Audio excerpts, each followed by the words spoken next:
all our military objectives. We're presently in a ceasefire. We're executing a blockade, and we're prepared for a broad range of contingencies. Well, it doesn't seem to be going well, and I would like to know how many more Americans we have to ask to die for this mistake. Do you know? I think it's an entirely inappropriate statement from you, sir. With With all due respect.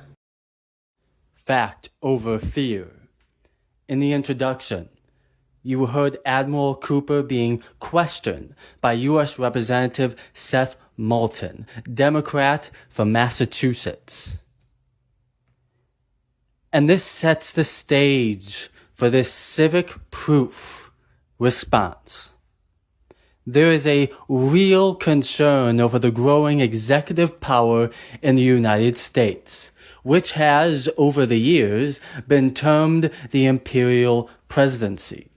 This trend has roots dating back to the very foundation of the United States, with the current administration following that trend. In a political system of checks and balances and separation of powers, the governmental branches will inevitably cooperate on issues they agree on and engage in political conflict on issues they differ on.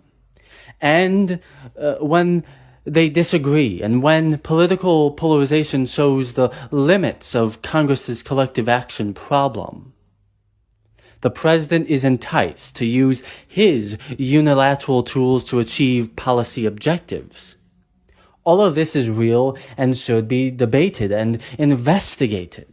However, what is beyond reasonable exploration of our modern problems is when politicians shout that we live in a totalitarian, authoritarian, or Nazi regime. That public fear-mongering to score political points is not helpful. On the contrary, the exchange and disagreement between the top military leaders and members of Congress at a public hearing prove that we still have or cherish checks and balances and public accountability. This level of accountability we enjoy here is not enjoyed in most autocratic regimes and even in some Western democracies.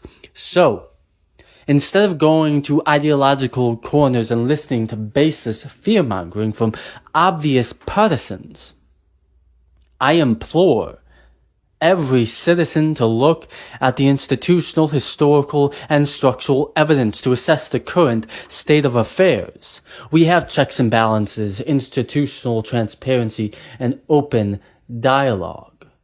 While not perfect, they are there. Fact over fear.